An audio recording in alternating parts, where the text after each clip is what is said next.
I'm Mark Cotter. I'm the Director of Public Works, and today in relationship to One Sioux Falls, I want to just take you through two of the really key investments that our community makes every year as it relates to foundational growth. I'm going to touch on streets and wastewater, two of our most used, very basic services that we need to enjoy in a modern city, but one that takes constant investment to make sure that it can stay maintained and reliable. Let's get started with streets. So 3150. 3150 is the number of lane miles that we have today in the city of Sioux Falls. That number is equivalent to driving between Sioux Falls and Anchorage, Alaska, just to give you some perspective. So when we sweep the streets, when we plow the snow, that's the number of miles that we have to cover to make sure that we can have really good services in Sioux Falls. 50 is the number of bridges and structures that we have, and so just to start out with, that's the amount of miles and structures that we're working on to make sure we can maximize their life. That number in miles grows by about 15 to 20 miles a year based on the amount of growth and development that we have. I want to make sure that when people look at streets and wastewater, they know that the largest amount of land that a city owns is its street system. So it's vitally important for us to make sure that people can ride a bike, walk, take the bus, or drive a vehicle and do it in a safe and orderly manner. First thing we'll talk about with streets is we want to take care of what we already have, and so we want to maximize the pavement life. We, every year, do crack sealing and microsurfacing. These are two of our very most important activities that we do. We do about 400 blocks a year. And those kind of treatments seal up our streets and ultimately increase the wearing surface and the friction surface so we can have really good, safe streets. We've also got other streets out there that we've got and elements of those streets that we need to invest in. The ADA accessible ramps, very important that we have really good facilities for people to use our sidewalks, and so every year we're investing into over 100 new ADA ramps.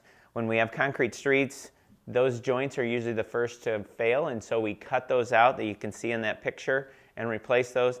And then what you'll see in the paving is once the surface of an asphalt street gets tired to a point where we can't microsurface it or slurry seal it anymore, then we grind off 2 inches, fix any bad spots, and then we overlay it with 2 inches of new asphalt. We do about 2 to 250 blocks of that treatment every year. So that covers the maintenance section. Now let's talk about the next bucket, is that when it gets beyond the point of maintaining it, we have to physically reconstruct it. We have to physically take the road out and put a new road in. We call that reconstruction. In some cases, if it's a road like 69th Street in front of the Heart Hospital, we also need more capacity. We have a lot of growth and development down there, a lot of people that take that road for their daily commute, and so we're going to show you a video here of what it's, during the construction process, of what it looks like to actually take that 3-lane road to a urban 4-lane road divided. This drone video gives you a perspective of just the size and scale. This is about a $6.1 million roadway investment that we're making here this year. Have a strong local contractor that's well underway. We first start with grading, and then we put the utilities in under the pavement, and then ultimately we'll start to build that grade back and then hard surface it. Critical with the property owners along here, with it being the Heart Hospital, that we've got to maintain traffic during the entire construction season to make sure people can actually get to the Heart Hospital in a very reliable manner. This is just a great project for a number of people that utilize 69th Street, and it's going to serve this community well for the next 25 to 30 years. Now let's talk about the regional corridors, those big corridors like I-90, I-29, and 229, and Veterans Parkway. These are really, when you have land for development, you've got to really have a strong backbone of road systems that can move traffic. And so we took about a 2-year time period, studied every interchange on 229, looked forward to 2040, projected, okay, how many vehicles are going to be driving on 229 in 2040? And then ultimately took that down to each interchange modeled it and really had some smart, sophisticated people and models to tell us what some of these new interchanges will look like. You know, we've been very fortunate. 229 was started construction in 1958, was substantially done in the early 60s. It has served this city very well. It's now time for a major investment. And really over the next 10 years, you're going to see an investment into nearly every interchange on 229. We're also going to invest into 41st and I-29, 85th Street and I-29, and we'll also show you a little bit of Veterans Parkway. So here's a picture of 26th Street. This is the first interchange on 229 that is getting upfitted. We've got a video from a drone perspective to show you today. And this is just the size and scale. If you ever asked yourself, what would $37 million buy me in road construction? You can drive through 26th Street interchange and see it firsthand. We've got bridges to widen, we've got bridges to rebuild. One of the greatest things that's going to happen here is the intersection of 26th Street and Southeastern. If you can envision raising that entire intersection up about 30 feet, that's the size and scale of what's happening here. We're also going to be able to build a bridge over the Burlington Northern Railroad, so no longer will you have to wait for a train. It's always important on a corridor of this size if we can separate the vehicles and the train traffic so they can pass through unimpeded as well as the vehicle traffic. This was a great partnership with the South Dakota Department of Transportation. They're great partners. We jointly do a number of projects together, and this is another great example. Veterans Parkway. This is just such a critical project for the city of Sioux Falls. It's really a mirror image to 229. And as we look to where the city of Sioux Falls is going to grow, generally it's all going to be to the east. We've got opportunities to the west, but they won't be to the size and scale in the next decade that we're positioned on the east side. And so that requires another good backbone transportation system, which Veterans Parkway will be that. We've got a drone video to show you, just see the size and scale. This last segment to actually get us connected to I-90 was the largest transportation project the state of South Dakota has ever bid. It was $54 million, starts generally at Rice Street and then goes north, has big things to cross. It's got to cross the Ellison Eastern Railroad, it's got to cross the Burlington Northern Railroad, it's got to cross the Big Sioux River, and it's got to rebuild the interchange at the Arrows exit. So $54 million investment, but it's really going to set up, and I would expect serve this community for the next 100 years. This is not just a city of Sioux Falls asset, this is a regional asset, and our partners in the entire metro area are going to enjoy having this backbone transportation system so their commuters can shorten their delay and get on their daily commutes quickly. Now I want to give you just a look forward, kind of a futuristic look forward on what will 41st Street look like in front of the Empire Mall, and what will that new interchange look like on I-29. We've got a new design file that once you design the road, we can do kind of a paint of that new design over the old so you can really see firsthand what's this going to look like over time. We're starting at Shirley Avenue, and so Shirley Avenue, that's the McDonald's there right on the corner. And then as you see the new roadway essentially get painted, you'll see that we're going to work to add lanes in each direction. We're going to start to control access so we can make the road safer and more reliable. And then ultimately you're going to see a diverging diamond interchange at this new interchange. They're being built across the country. They are high volume and very safe. And we're just really excited to have a diverging diamond come into our Sioux Falls area. This will not be the only one. There's going to be more of them built. There's been studies across the country that these are very high volume and very safe. Essentially what the roundabouts did to make intersections safer with free rights, this interchange does this with left turns. One of the most dangerous moves you can do in the transportation world is to turn left in front of opposing traffic. This interchange solves that because you don't actually turn left in front of opposing traffic. It diverges or moves the left turners over, and then once you get to your left turn, you make that free movement, and then you cross back over. And so looking forward to showing more of these. This intersection here is at Marion Road. Again, really positioning Marion Road to be that central hub to move traffic for our West Siders.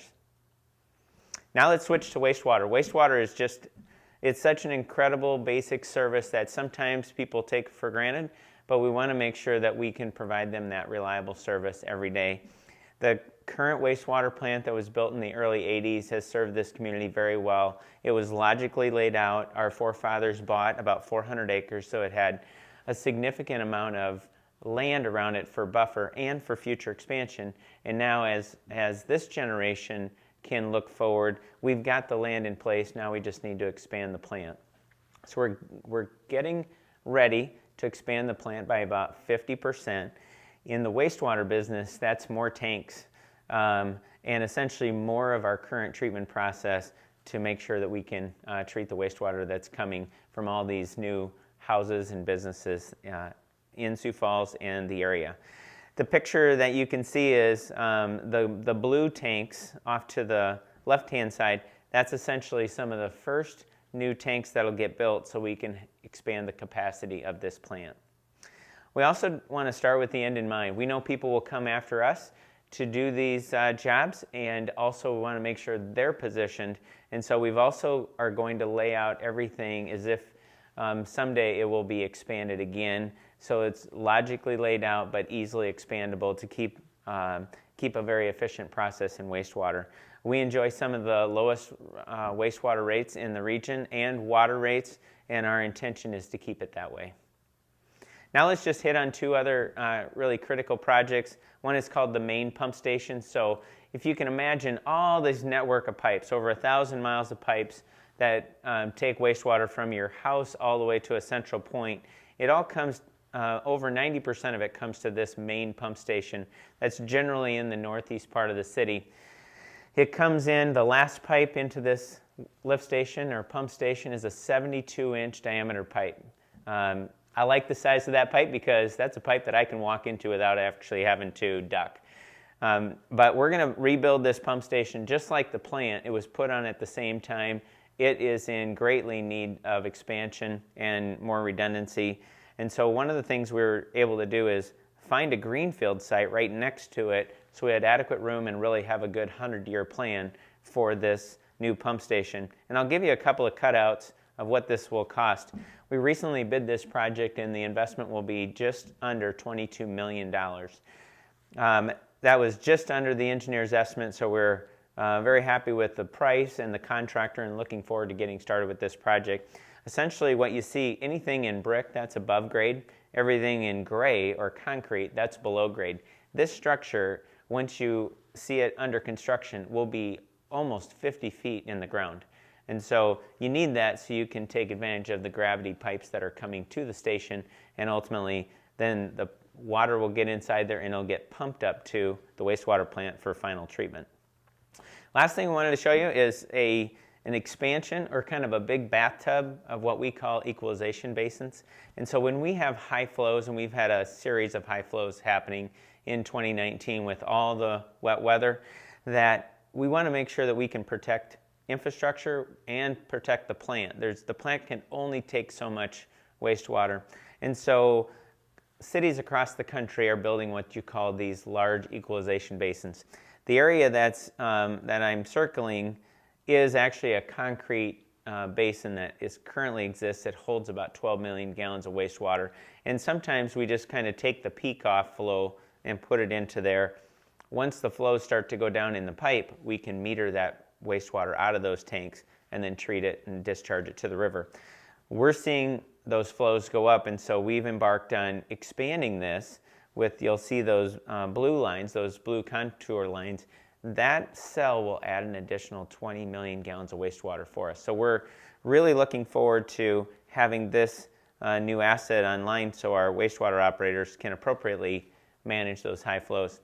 The project's about halfway through, and so we've got a short drone video that gives you a perspective of the concrete tanks that are off to the left-hand side, but also the size and scale of the beginning of building that new 20 million gallon equalization basin. Thank you for listening today about some just critical foundational growth assets that our community owns. These are not city assets, these are the public's assets. These are the public streets, and they're the public's wastewater system, and we're going to do our best to maximize their life and make them reliable for your daily enjoyment. Thank you.